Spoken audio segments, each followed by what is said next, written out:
welcome to Confection Kitchen. This is the sugar cookies part 2. Today we're going to be decorating the sugar cookies. I'm going to also be having a bonus video on how to make glaze icing at the end of this.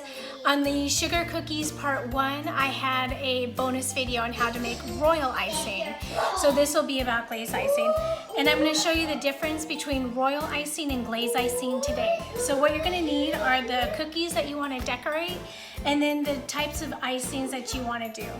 So I have my glaze icing here, and I'm going to be doing blue and green. And then I have my royal icing here, and then also the same colors, blue and green. And this is the paw print that I did for a local school.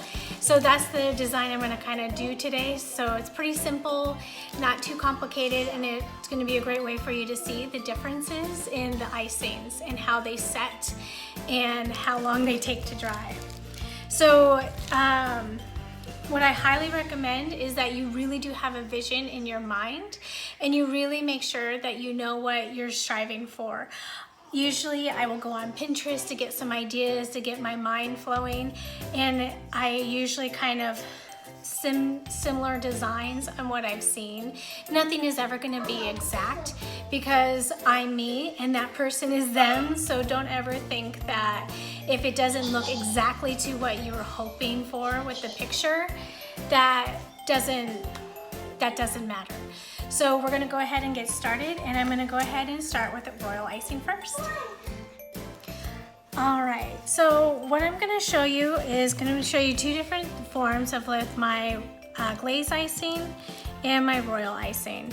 And the first thing that you want to do is make sure that you have what it is that you want to emulate. So I'm going to be doing the paw print, and I'm going to show you in the royal icing and the glaze icing. So the first thing I'm going to show you is in the royal icing. As you can see, I went ahead and made sure that my icing was set in the consistency that I want. I also got these little icing bottles. They're fantastic. And I got these at Amazon. They came 6 to a bag, and they have really smaller holes, and then you can cut it down to the bigger holes.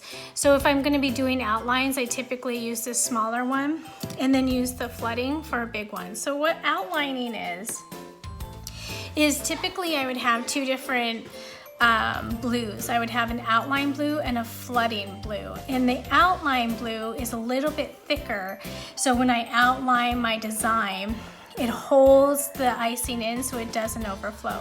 The flooding is a lot thinner, so it's a little bit easier to what's called flooding a cookie.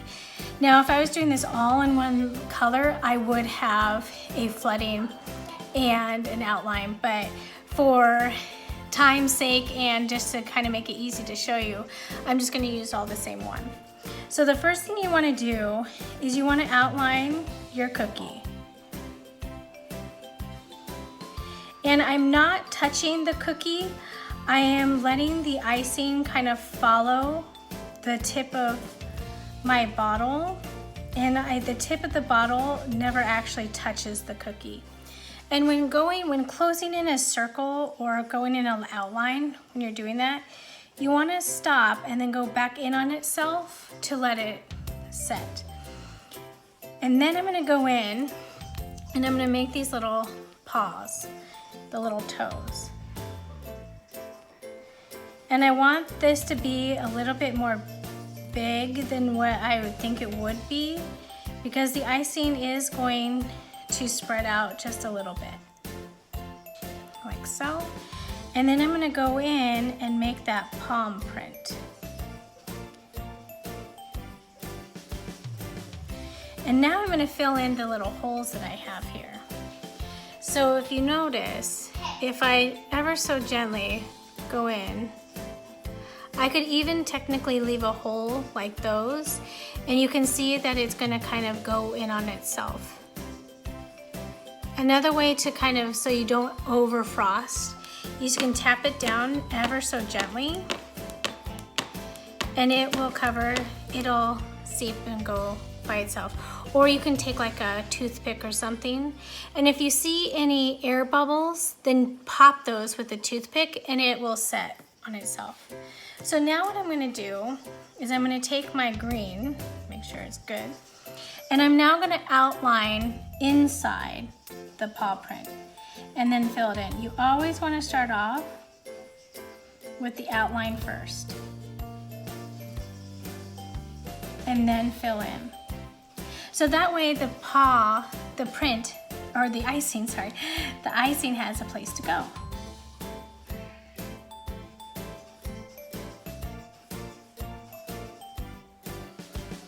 And if you notice again, I'm not filling it in completely. I'm just filling it in just enough so it goes in on itself.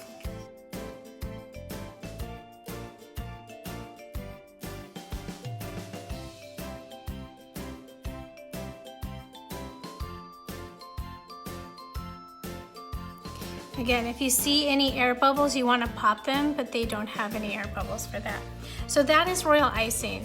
So these are going to set in probably like 2 hours and maybe even 1 hour, because if it's thin enough, it'll set pretty quickly. So it starts off really shiny, but it will end up a little matte looking. Sorry, it's in plastic. And when it gets hard, you can actually write on there. I wrote on this with an edible marker. So that's what that is. So you can actually, there's Wilton has a really great brand. It's called Food Writer by Wilton. I also got this on Amazon. It looks like it would be a really fat pen, but it actually is very thin, and you barely touch things, and then it comes right off. So I highly recommend Food Writer by Wilton. It's a great little tool. All right, so while that's setting, I'm gonna do now the glazed icing so you can see the difference. So again, you want your design, and then you want to see your consistency. So we're gonna do the same thing.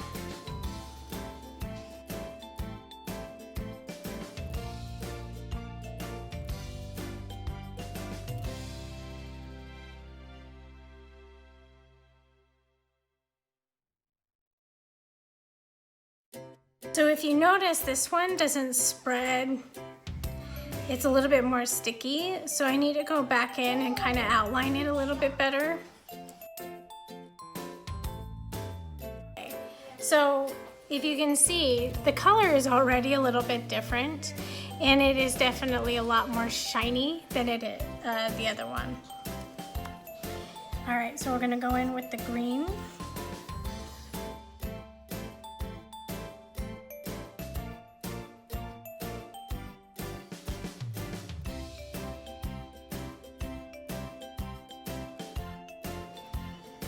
So the same thing with this one. If you see any air bubbles, you do want to pop those. So if you notice with this one, so this is the royal icing and this is the glaze icing. So it's a little bit darker in color and a little bit lighter in color. And this one will dry shiny and soft, and this one will get a little bit more hard and matte. So that is the difference between royal icing and glaze icing. So I hope you enjoyed that video. I wanted to show you this is a royal icing paw that I did as a test run for the paw prints that I did for somebody else. And I had already written on there, but I wanted to show you how hard it is. And you can really write on there like, yay, and a heart, and little things on there. So it really is royal icing really is a lot of fun to do those intricate details because it dries a lot faster and it doesn't bleed on itself. So I really do recommend royal icing if you're doing something intricate. Glaze icing is a lot more fun when you're doing, let's say, holiday cookies for, let's say, the kids and stuff, because it's a little bit more forgiving than royal icing. So everything has their own way of being awesome. And even buttercream, which again, my favorite, is delicious. You just can't do a lot of things with buttercream except eat it, which there's nothing wrong with that either. So I hope you really enjoyed this sugar cookie part 2, and I will see you next time. Thanks for watching. Hi, welcome to the bonus video of glaze icing. Now, Glaze icing is a little bit more flavorful than royal icing, and it leaves a nice soft and shiny finish, whereas royal icing doesn't always do that. But it does take a lot longer to dry. Glaze icing can take up to 24 hours to dry, versus royal icing can take about 2 or 3 hours to dry. And glaze icing isn't as stable as royal icing, so it might bleed into each other a lot more, especially if you have a little bit intricate details for the cookies that you want. But I'm going to show you how to make glaze icing because it's a great icing to use with kids or whatever else you want to use it for. All right, so the ingredients you're going to need are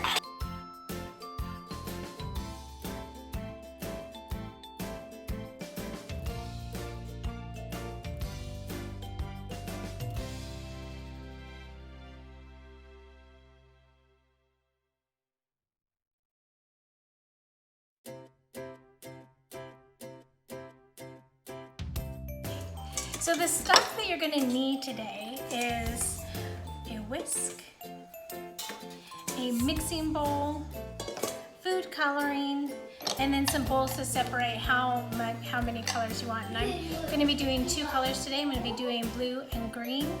So I just will need 2 bowls. All right, so we'll go ahead and get started. All right, so the first thing that we're going to do is we're going to whisk all of our ingredients into one bowl. And you're going to start off with 2 tablespoons of water, and then we're going to either add more water if it's too thick, or maybe add some more powdered sugar if it's too thin. So let's go ahead and get started.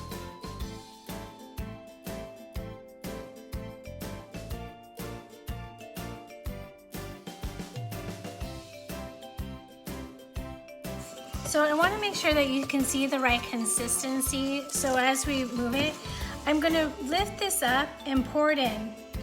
And I'm going to see how long it takes for it to drizzle in itself. So 1, 2, 3. So it's going by pretty quickly. So what I'm going to do is I'm going to add just a tablespoon of powdered sugar into it, just to thicken it up just slightly. And then I'm going to do it again.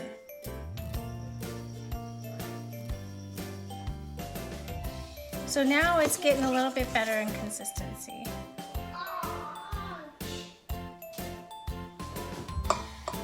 Add just a little bit more.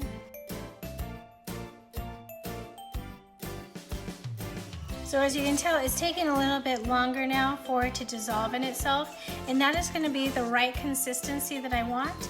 So now I'm going to go ahead and divide these into bowls and color them. All right, so I have my 2 bowls here and they're separated, and I'm going to be using a royal blue, and this is from Chef Master, and I've gotten this on Amazon.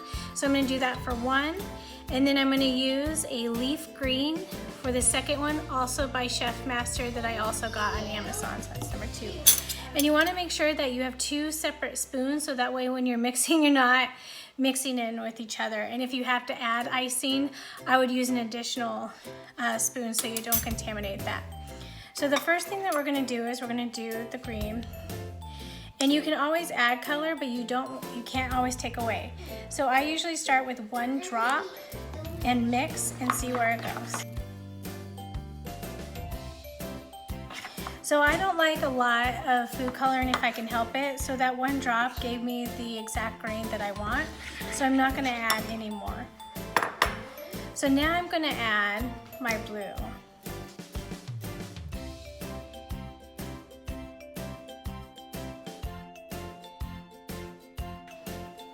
Alright, so again I only added 1 drop, and it is the right consistency and color that I'm looking for in the project that I'm doing today. So there you go. Alright, so that is how to make glaze icing. So I'm going to put these in bags, and then I will use them to pipe whatever cookie that I want to do. So hopefully you enjoyed watching this and learned something about glaze icing. Thank you.